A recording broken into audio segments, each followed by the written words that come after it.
On va shalom à nous tous. Comme je disais, shalom à tous. À toi qui me suis, Dieu te bénisse. Aujourd'hui, nous sommes, nous sommes dans un nouveau thème. La semaine dernière, nous avons parlé de bâtir les fondements solides.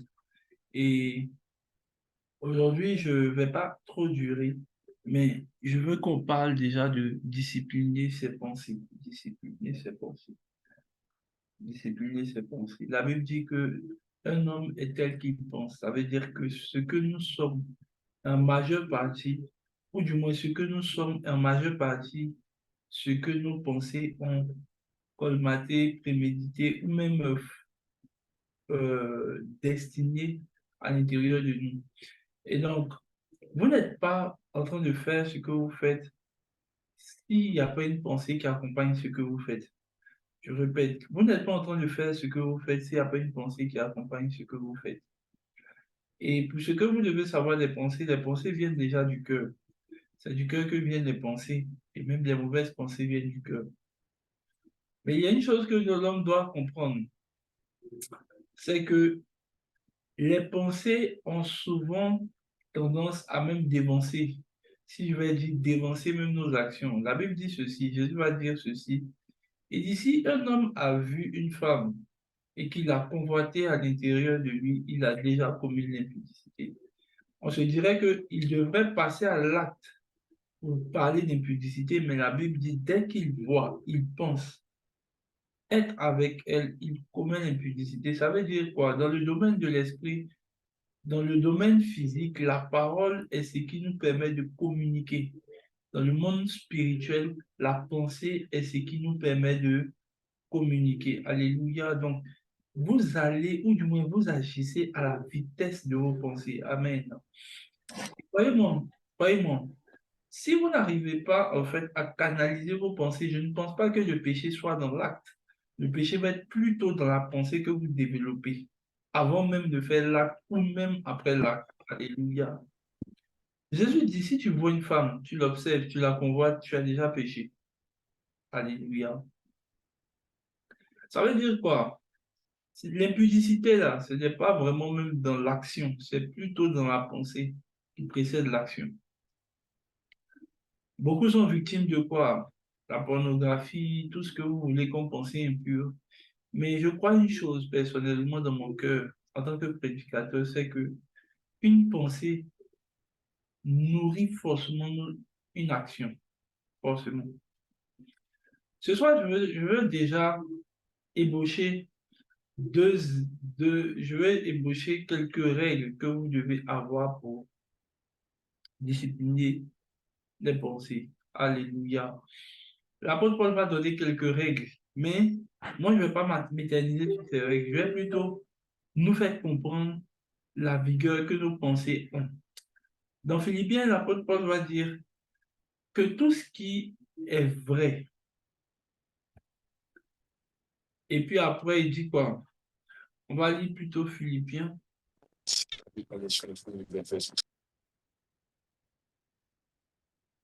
Au reste, frère, que tout ce qui est vrai, regardez, tout ce qui est vrai, virgule, tout ce qui est honorable, virgule, tout ce qui est juste, tout ce qui est pur, tout ce qui est aimable, tout ce qui mérite l'approbation, ce qui est vertueux et digne de louange, soit l'objet de vos pensées. Là, écoutez-moi bien. Normalement, quand vous lisez la version, vous voyez, il a mis soit l'objet. Normalement, il devrait mettre ENT à la fin de soit, parce que c'est plusieurs choses qu'il cite qui doivent être l'objet de nos pensées. Alléluia. Il dit tout ce qui est vrai, tout ce qui est honorable, mais le soi ne prend pas ENT. Alléluia. Est-ce que quelqu'un me suit? Le soi ne prend pas ENT, c'est IT. Normalement, pour ceux qui font un peu de grammaire, ils devraient s'asseoir pour comprendre, mais qu'est-ce qui est employé pour le soi? Il n'a pas dit que toutes ces choses-là, par exemple, tout ce qui est honorable, tout ce qui est pur, il devrait mettre ENT pour qu'on sache que c'est tout ce lot-là qui doit être l'objet de nos pensées. Non. Il dit tout ce qui est vrai, tout ce qui est honorable soit l'objet de nos pensées. Alors, je vais peut-être voir dans le chat, selon vous, Qu'est-ce qui est accordé pour le soi, l'objet de nos pensées? C'est la bonne question.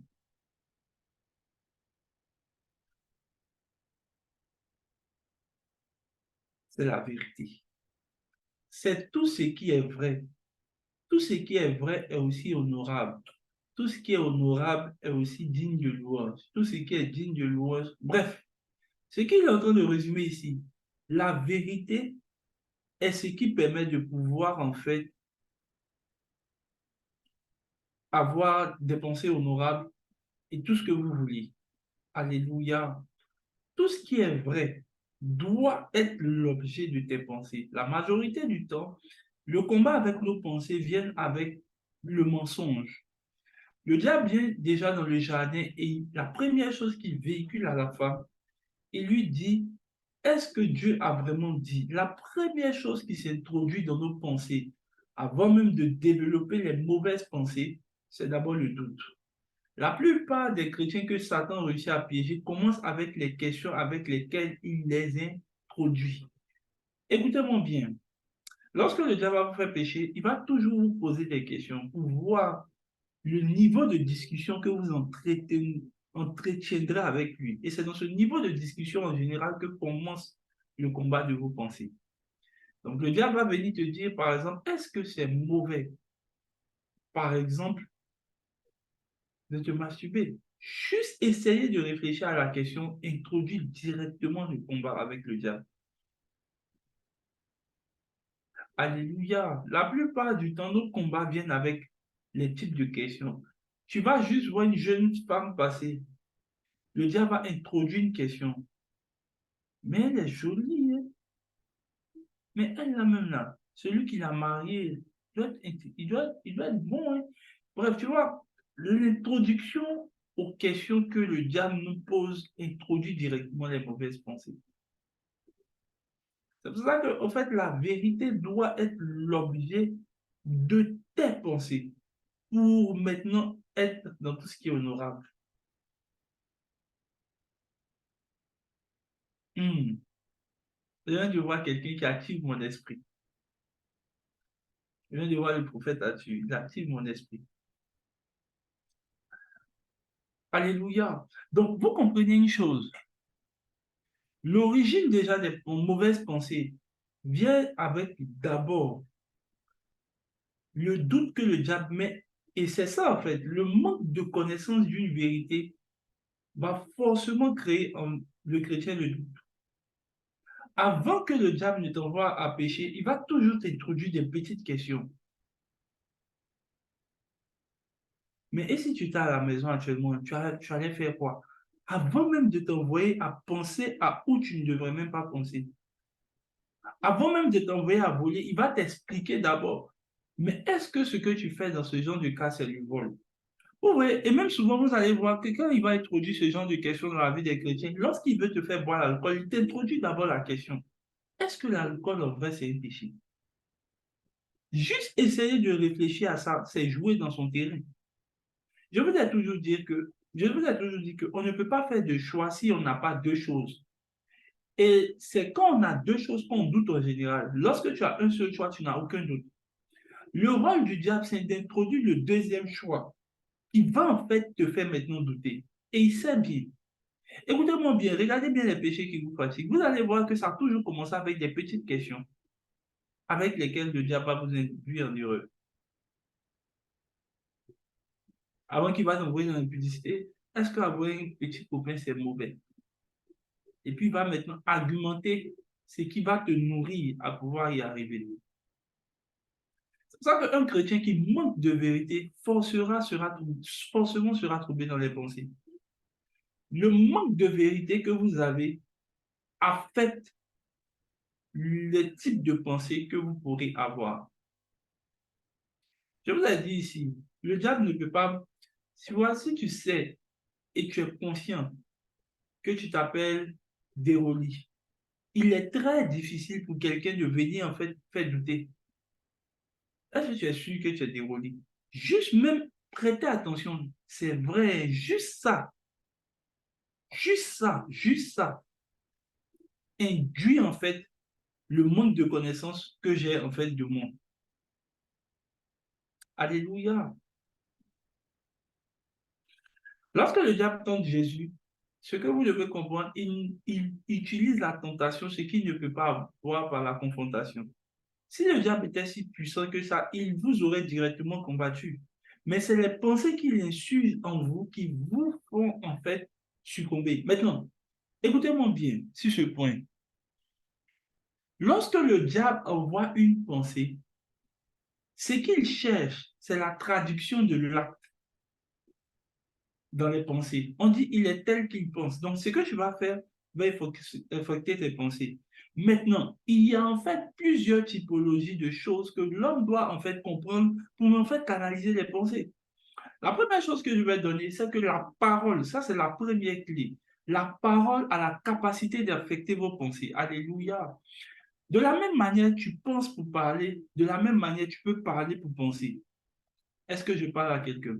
De la même manière, tu penses avant de parler, de la même manière, tu peux parler pour influencer tes pensées. Alors, je vais te faire un exercice simple que j'ai l'habitude de faire. Tu vois, tu es chez toi, non? C'est bien. Je te demande de compter de 1 à 30 dans ta tête. Tu n'as pas activé ton micro. Compte de 1 à 30 dans ta tête. Et maintenant, je te pose la question de savoir, je veux que tu ouvres la bouche pour parler, hein. Même si ton micro est activé, refais comme si je te parle et puis tu réponds. Je te demande maintenant, est-ce que tu as mangé à midi? Et est-ce que après, là, comment ta journée s'est passée? Je veux que tu parles de où tu es, hein, que toi-même tu vois ce qu'on entend dire. Voilà, je vois des gens parler. Maintenant, je te pose la question, c'est à quelle heure précisément tu t'es connecté au Zoom? La plupart du temps, vous allez voir une chose. Lorsque vous avez commencé à parler, vous avez arrêté de compter. Ça veut dire quoi? Votre parole a la capacité d'affecter vos pensées. Et de même que vos pensées ont la capacité d'affecter vos paroles. Alléluia. Lorsque vous voulez amorcer ou désamorcer vos pensées, vous devez commencer à parler. C'est pour ça que ceux qui ne parlent pas le plus souvent auront beaucoup de problèmes. Alléluia. Les capacités que vous avez à parler désactivent une pensée, la capacité que vous avez à penser aussi active une parole. Les deux vont dans le même sens. La question que je me pose, est-ce que tu parles beaucoup? Et je peux même parler de parler seul. Alléluia. Moi, en général, je parle seul. Et pas seulement seul, je médite et je parle seul. Pas seulement seul, je parle pas seulement, je parle aussi en langue. Pour essayer d'affecter mes pensées.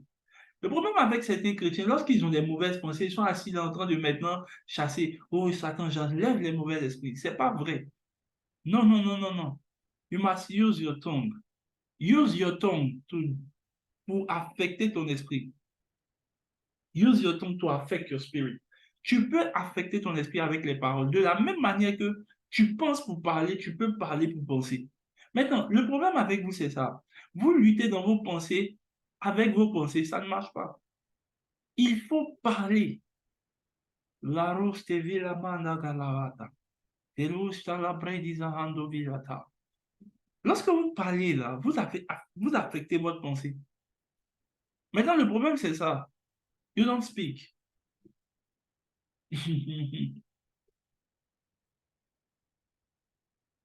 Première clé, parler pour affecter vos pensées.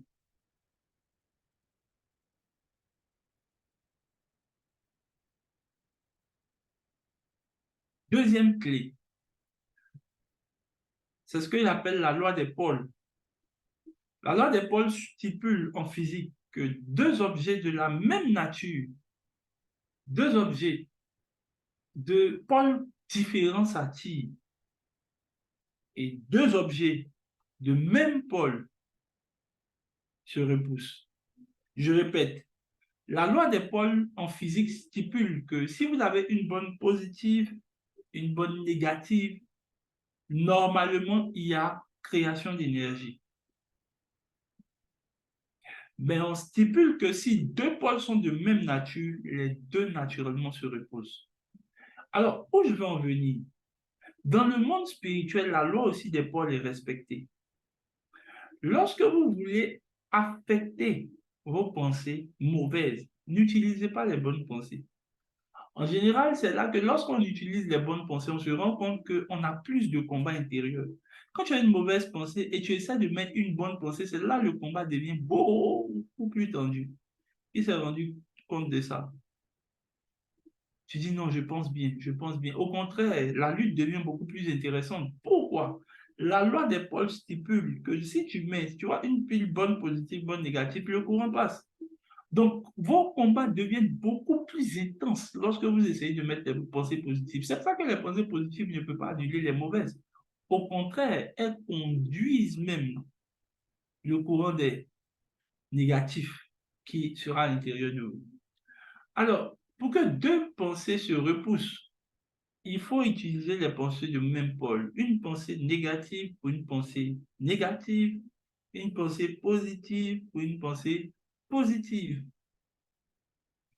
Alors, tu vois, si tu sens que tu as des pensées obscènes concernant par exemple une jeune sœur, ou bien des pensées impudiques, voilà, concernant une jeune sœur, ou bien même par exemple des pensées pornographiques, si je veux dire ainsi, si tout de suite tu essaies de mettre ta maman dans le scénario, il te serait difficile de continuer de penser.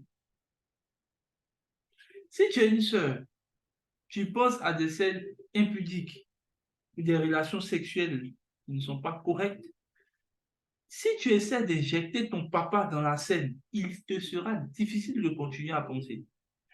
Pourquoi? C'est la loi des pôles négatifs. Une pensée négative finit par repousser une autre pensée négative. Vous savez, tout à l'heure, j'étais en train de défiler et ça m'a rappelé un témoignage qu'un jeune m'a rendu il y a quelques années. Et je crois que c'est vrai. Il dit qu'il a arrêté la pornographie comment? Un jour, il regardait bon, enfin, il était en train de regarder un film et puis Dieu lui dit, ça aurait pu être ta soeur avec qui ils sont en train de faire ça. Vous voyez, en fait, personne ne veut voir ça en fait. Il dit ça là, immédiatement dégoûté. Vous ne pourrez pas être dégoûté de quelque chose si vous n'avez pas l'influence négative que la chose peut avoir sur vous. Maintenant, où je veux en venir?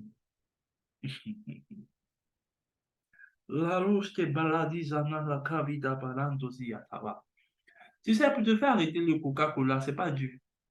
Il a juste fallu pour les gens de vous montrer un documentaire avec lequel ils ont réussi à ternir l'image du Coca-Cola pour te faire arrêter. Il y a eu un moment, une vidéo circulait. Dans la vidéo, on voyait comment le Coca-Cola c'est un impact assez très négatif sur l'homme. Et même en fait, on a montré comment ça tue. Je vous assure, juste montrer la négativité du Coca-Cola a fait que beaucoup de gens ont arrêté. Mais si naturellement on te disait d'arrêter, tu verrais ça difficile. Pour envoyer les gens à arrêter la cigarette, les gens ont trouvé des publicités, par exemple, où on montrait les poumons, ce que ça faisait. La négativité que vous renvoyez à une pensée peut justement annuler une mauvaise action que vous pratiquez. Est-ce que je parle à quelqu'un? Je suis sûr qu'il y a beaucoup d'entre vous qui ne font plus, qui avaient arrêté certaines choses. Ce n'est pas parce que vous avez voulu arrêter. C'est juste parce qu'on vous a montré le côté ou l'aspect péjoratif de ce que vous êtes en train de faire que vous avez fini par mettre un frein. I pray for you. Maintenant, comment je parle de la loi négative, la loi des pôles? Dieu, dans l'Ancien Testament, les serpents vont venir brûler ou du moins piquer en griffe les enfants d'Israël. Les serpents, ils vont venir avec leur venin piquer les enfants d'Israël. Normalement, quand Dieu veut les guérir, il devrait utiliser quelque chose d'autre pour les guérir. Mais la Bible dit que Dieu dit à Moïse, prends un serpent d'airain que tu vas fixer sur une croix et tu vas en fait, tout le monde va regarder le serpent et il sera guéri. Mais c'est bizarre. Quelque chose qui vient de nous tuer à peine, tu nous demandes de prendre la même chose pour finir par être guéri. C'est justement ça que j'appelle la loi des mêmes pôles. Pour faire repousser quelque chose, que deux choses se repoussent, il faut utiliser les choses de même nature.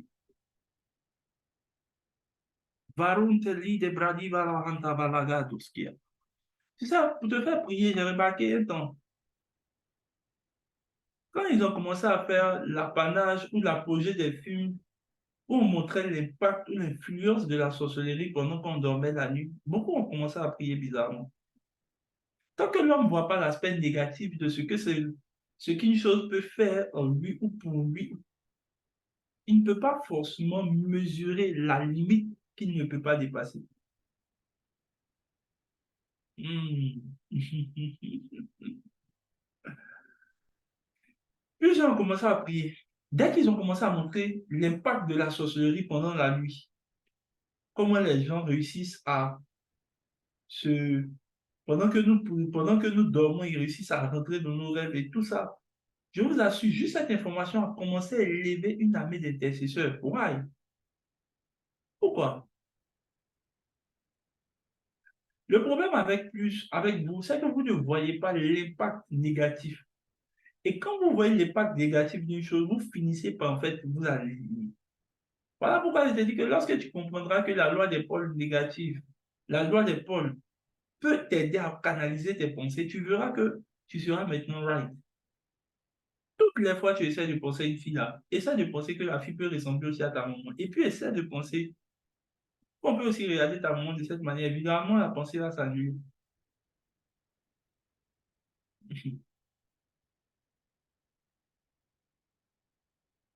Azula, Kabbalah, Diga. Dès que tu vas mettre ta maman à l'intérieur, tu auras un dégoût immédiat pour la chose. Pourquoi? C'est à cause de la loi des pôles. I pray for you.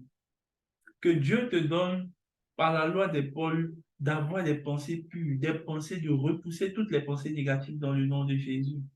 Dans le nom de Jésus. J'étais en train de regarder aujourd'hui et quand je regardais, je pensais à l'enseignement avant que je ne vienne. Je regardais tout de suite avec le téléphone de ma femme quelque chose. On montrait une actrice de pornographie à l'époque qui sait, qui vraiment explique son témoignage, comment elle était victime de traumatisme et autres, tout ça. Frère, si tu écoutes ce témoignage-là, pour toi qui aimes aller sur les sites là, ça va toujours, en fait, moi j'ai eu la compassion pour elle, franchement. Mais tu imagines un peu. Si on te montre la vidéo là, ce même type de compassion peut t'empêcher d'aller là-bas.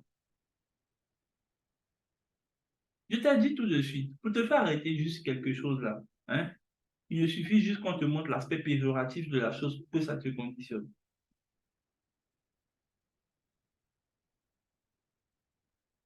Si tout de suite on dit tous les préservatifs que les gens utilisent là, ça donne le cancer, tu verras que tu ne vas plus utiliser.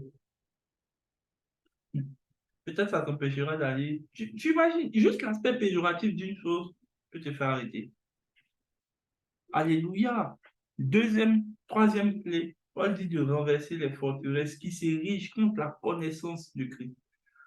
La dernière fois, un jour, j'étais en train de faire, le dimanche, vendredi passé, j'étais en train de faire un enseignement. Je dis l'aspect du combat spirituel. Beaucoup pensent que le combat spirituel, c'est contre les démons. No, no, thousand times no. Le combat spirituel n'est pas orienté contre les démons, forcément.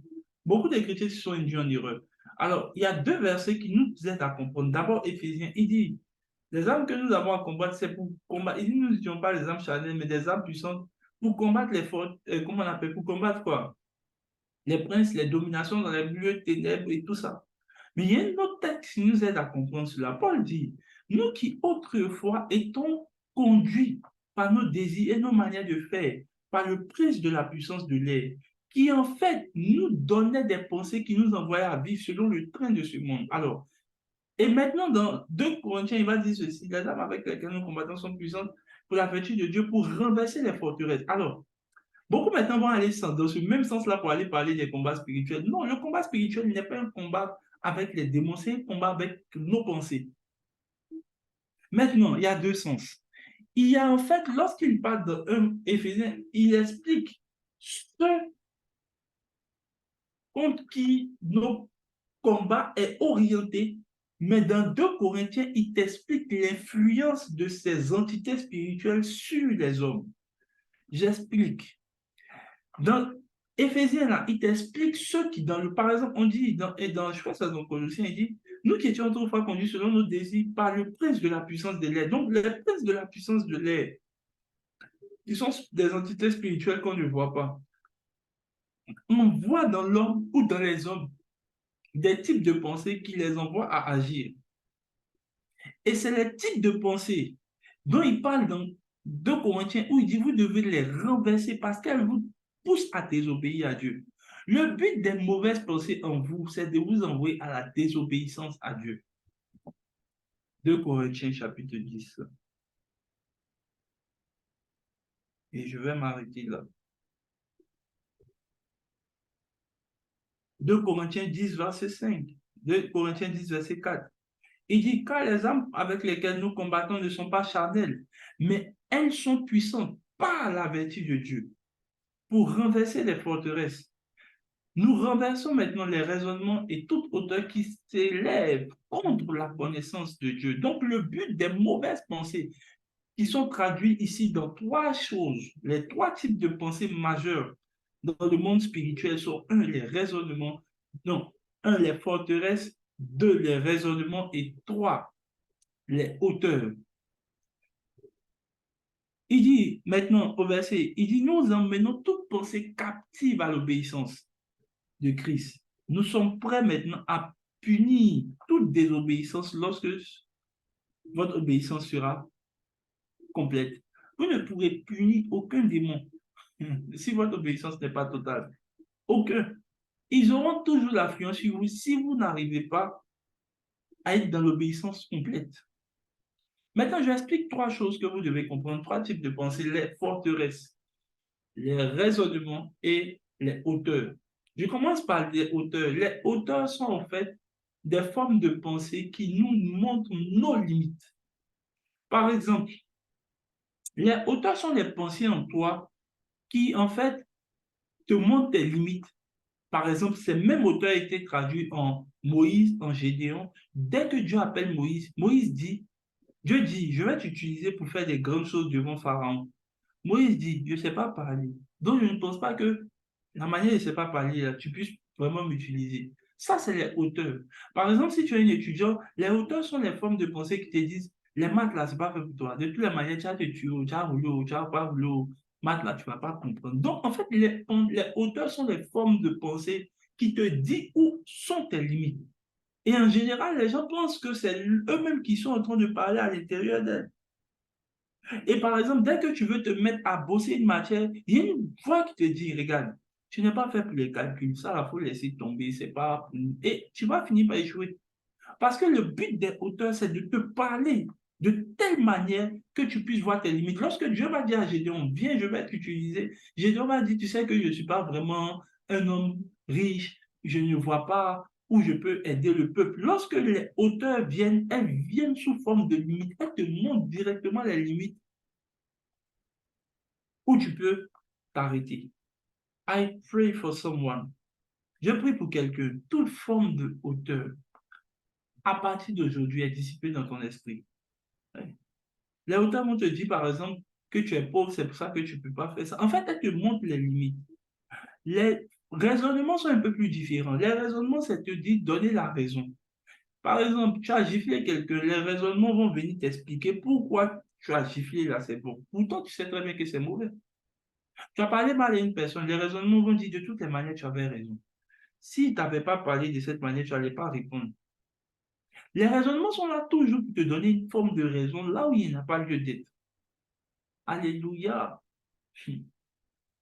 Dans les raisonnements, le diable a utilisé les mêmes raisonnements pour piéger Ève. Regardez ce qu'il va dire à Ève. Il va dire, Dieu n'a-t-il pas dit de manger tous les fruits du jardin? Et puis maintenant, elle va réfléchir. Et puis il dit ceci. Il dit, Dieu même sait que le jour où vous allez manger là, hein, vous allez devenir. Tu vois l'expression Dieu même sait là, hein? Dieu même sait. C'est démoniaque. Et le premier père spirituel de Dieu même sait là, c'est le diable. C'est ça, le Dieu même sait va commencer à justifier pourquoi tu vas désobéir. Je prends un exemple, c'est pour que tu comprennes. Quand il va s'agir de donner une offrande là, le Dieu même sait va venir pour dire, Dieu même sait qu'actuellement, si tu avais l'argent, beaucoup d'argent là, tu allais donner. Donc actuellement, toi, tu vois les problèmes dans lesquels tu passes. Mieux vaut le laisser. Sinon, Dieu même comprend et Dieu même sait qu'actuellement, ces choses sur sa vie. Alléluia. Tu vois que ce que Dieu est vrai. Non? Toutes les fois, tu as voulu faire. Par exemple, il est temps d'aller à l'église et tu es fatigué. Les raisonnements vont venir te dire, c'est normal, tu es fatigué, tu ne peux pas aller à l'église. Dieu même sait qu'habituellement, là, quand tu es en bonne forme, là, tu vas à l'église. Moi, aujourd'hui, là, seulement, là, il va comprendre. Quoi que tu fasses, les raisonnements sont comme ça. Explique que ce que tu fais de mauvais, là. En fait, en toi, il y a une petite culpabilité, mais le raisonnement vient te rassurer quand même que ça va. Dieu même sait que ça va. Tu viens de désobéir à Dieu sur quelque chose. La voix là vient te convaincre que non, ça va. Dieu même sait. Tu viens par exemple je dis n'importe quoi. Toi, tu n'honores pas les pères. Par exemple, je prends un exemple, c'est que tu n'honores pas les pères. Et puis, par exemple, un père t'a dit quelque chose qui est vrai. Et puis, tu te fâches. La voix du raisonnement va venir. Dieu même sait que habituellement, c'est pas comme ça que tu réagis. C'est aujourd'hui là parce qu'il a parlé mal que tu as fait ça. Les raisonnements sont dangereux, hein. Alléluia. Elles vont te faire tomber dans l'impudicité et puis elles vont venir t'expliquer pourquoi tu as fait ça. Non, en fait, Dieu même sait, Dieu même comprend. C'est pas ta faute. La chair même, la Bible dit que la chair est faible. La chair est faible, mais l'esprit est bien disposé. Tu es disposé. Tu as vu que ton cœur n'aime pas, mais bon, ça arrive. Ce sont les choses qui arrivent. Et puis maintenant, par la mauvaise manière de faire, il va t'envoyer des gens qui font la même chose que toi et puis qui vont t'expliquer. Tu as dit, et puis, le raisonnement va venir te dire, tu as vu, non, c'est pas le seul qui souffre, hein. Tout le monde fait ça aussi. Et ça va te réconforter. Pourtant, c'est la voie du raisonnement. Il dit à Ève, Dieu même sait. Le Dieu même sait est souvent diabolique, hein. Tout de suite, là, tu vas voir, on va dire, faites une offrande. La voix va venir. Dieu même sait qu'actuellement, tu traverses un moment favori. C'est pas. Sinon, il y a une voix qui te dit donne, hein. Et puis il y a une autre voix, le raisonnement va dire, Dieu même sait qu'actuellement, parce que tu n'as pas. Si tu avais là, est-ce que toi-même de nature, habituellement, tu donnes, mais aujourd'hui là, lorsque vous voyez un Dieu même sait qui commence à se pointer dans votre tête là, c'est pour commencer à justifier pourquoi vous devez désobéir. Au lieu de vivre dans la pudeur, il va t'envoyer aller coucher les gens, puis il va dire, Dieu même sait que c'est pas ça, tu traverses des moments difficiles, que tu te prostitues, sinon, qui est la prostitution? Par contre, les forteresses sont des ensembles de choses qui ont été engrangées depuis notre naissance à l'intérieur de nous, qui ont fini par devenir mentales. Par exemple, lorsque je parlais dans les limitations d'infériorité, je parlais de la pauvreté, c'est juste des forteresses. Et les forteresses sont souvent liées à la culture. Si je te dis, par exemple, et ça vient, par exemple, tu vas voir que les Congolais ont une manière de faire, les Ivoiriens ont une manière de faire. Et leur manière de faire vient en fait des forteresses.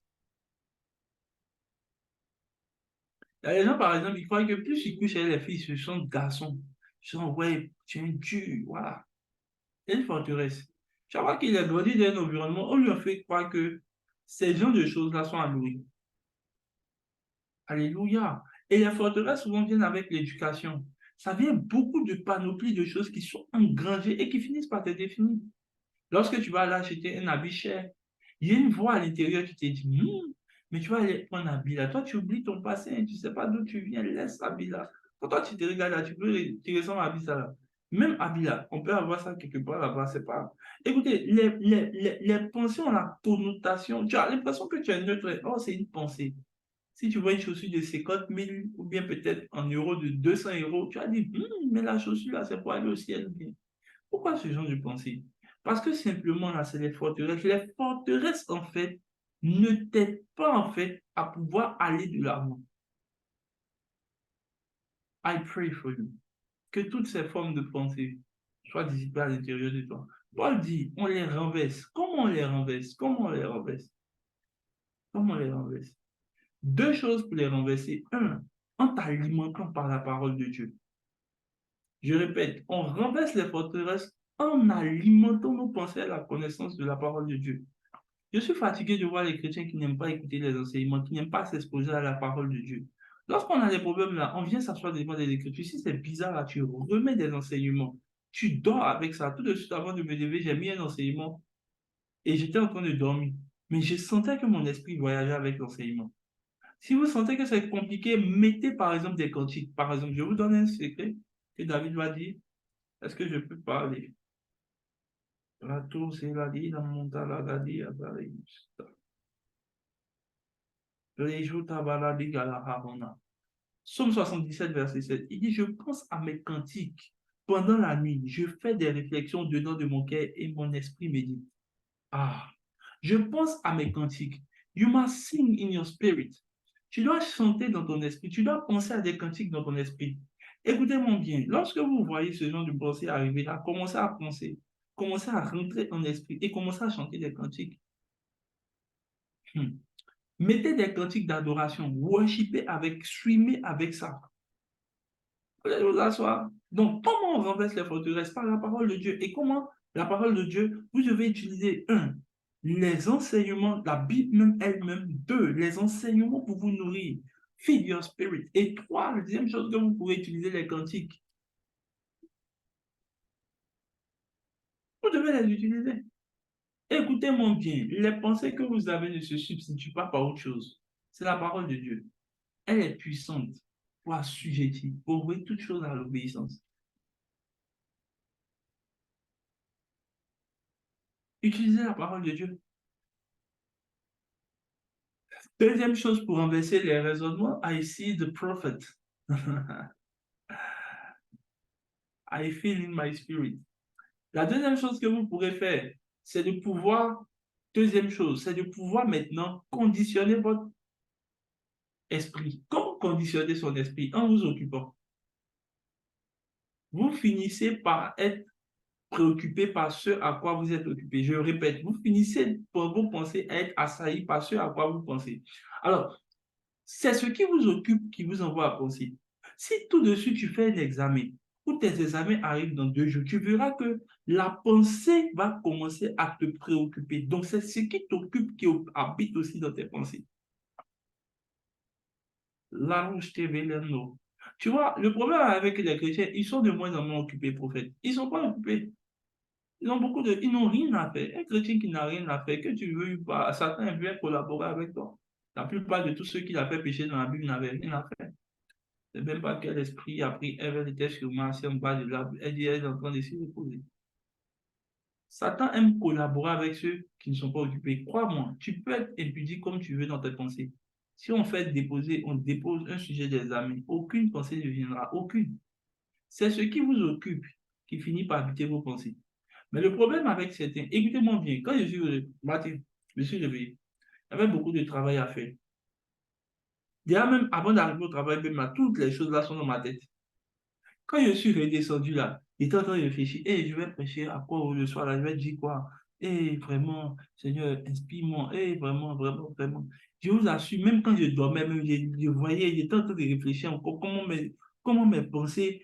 Écoutez, je ne vous mens pas, hein, je n'ai pas vraiment trop préparé le message, ça vous mentir, parce que je ne me sentais pas bien. Et donc, j'ai dit à mon frère de venir, lui aussi, tu ne peux pas, il dit Seigneur, miséricorde. Mais il faut imaginer le stress. Deuxième chose, demain, je dois encore, il y a une journée assez. Seigneur, je dois prêcher, je dois dire quoi le dimanche, je dois nourrir ton peuple. Oh là là. En fait, écoutez-moi bien, la majorité de ce à quoi on pense finit par ce à quoi on est coupé, finissent par occuper nos pensées. Je me suis étonné de me retrouver dans mes propres songes en train de prêcher. Un jour, j'ai fait un songe, tellement qu'il réfléchissait au dimanche. Parce que c'est la veille du vendredi. J'étais en train de voir. Toi là, tu ne fais pas ça ici, hein. Mais pourquoi? J'ai dit, je suis à l'église dans mon songe. La Bible dit ceci. De la multitude d'occupations naît les songes. Donc, si vos songes peuvent naître de la multitude des occupations, les pensées aussi peuvent naître de la multitude des occupations que vous occupez. Écoutez-moi bien. I trust in that. Tu ne fais rien, c'est pour ça que tu as des mauvaises pensées. Et dans quel coup même? De quel coup comment un chrétien? J'ai peur des chrétiens quand tu leur demandes, tu fais quoi? Ils disent rien, je suis couché juste. Vrai, tu n'auras même pas beaucoup d'efforts même pour tomber dans l'impudicité, tu n'auras même pas beaucoup d'efforts à faire. La multitude des occupations finit par annuler les pensées. Il y a des gars comme le prophète, après sur les centrales, tu as fini de rentrer à la maison, à quelle heure tu as préparé, il a toujours tous les jours du lundi, je crois, non, tu continues tes programmes, non, du lundi jusqu'à quelle date là, il prêche tout le temps. C'est-à-dire que quand il finit, dès qu'il arrive là, À peine il finit de manger, à peine il repart à la prédication. Je me pose moi-même la question à ta place, où il y a un temps pour pécher? Quel est le temps? Souvent, je vous assure, je veux me convaincre, je veux trouver un peu de temps où vous faites ce que vous faites là. J'y arrive pas.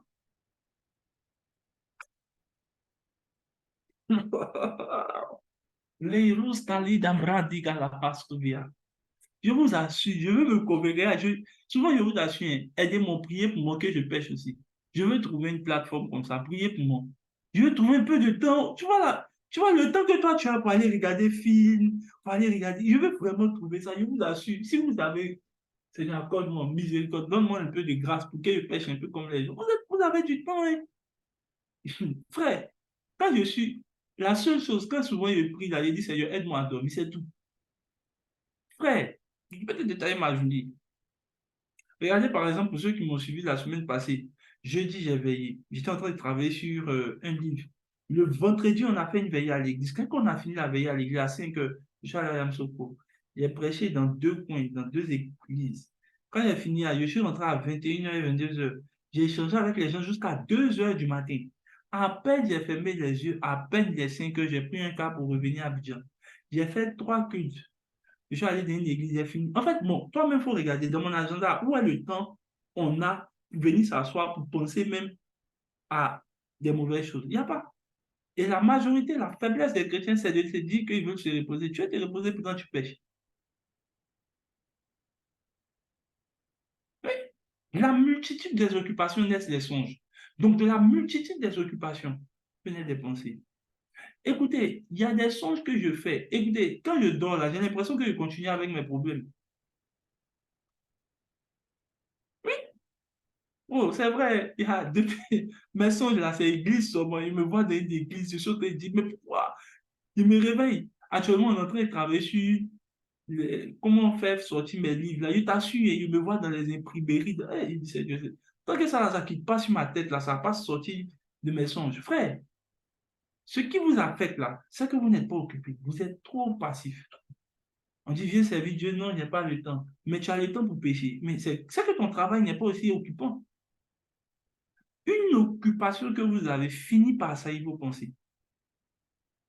Quand vous allez voir les gens méditer, par exemple, si demain, au travail, tu as 10 000 choses à faire et on te demande les résultats, tu vas voir que pendant même que tu es en train de manger, tu penses à ça. J'ai fait ça pour nous. Toi, toi. Ce à quoi vous méditez finissent par occuper vos pensées. Donc, les types d'occupations que vous avez finissent par affecter vos pensées. C'est pour ça qu'en tant que chrétien, vous devez vous épuiser à volonté et vous devez faire beaucoup de choses qui vont finir par occuper votre corps. I pray for you. May God give you occupation. Only occupation. Only occupation. Je vous assure, si vous asseyez le prophète, tu vas vous regarder, peut-être, il va vous... En fait, c'est pas qu'on ne veut pas pécher, mais en fait, on n'a pas la... Ouais, si je pouvais avoir ton temps, c'était beau. Je n'ai pas. Je n'ai pas. C'est pour ça peut-être que je ne comprends pas comment tu fais, mais je n'ai pas. I don't have time. I don't have time. Le plus quelqu'un est occupé, vous allez voir, la seule chose qu'il veut, c'est dormir. C'est dormir, c'est dormir. Meilleure chose. I pray. May God help you. Que sa grâce soit avec toi. Que les pensées, je n'ai pas fini. Je crois que il m'a donné même l'envie. La semaine prochaine, il sera peut-être avec nous. Le prophète, tu vas continuer parce que lui, il avait donné un bon enseignement à l'époque. Et je crois que tu dois un peu chauffer la mamie, que les enseignements vont revenir, voilà. Mais I pray for you. Que Dieu immobilise des saines pensées à l'intérieur de toi. Que le type d'occupation que tu aies puisse maintenant assaillir. Et moi, ma prière, c'est que tu aies des occupations spirituelles. Tu as des occupations spirituelles qui assaillissent tes rêves, qui assaillissent tes pensées. Écoutez-moi bien, la méditation de la parole finit par nous donner des pensées saines. Et la méditation aux choses que Dieu aime, qui sont honorables, finissent aussi par nous affecter. Think about it. Toute cette semaine. Dans le nom de Jésus. Amen.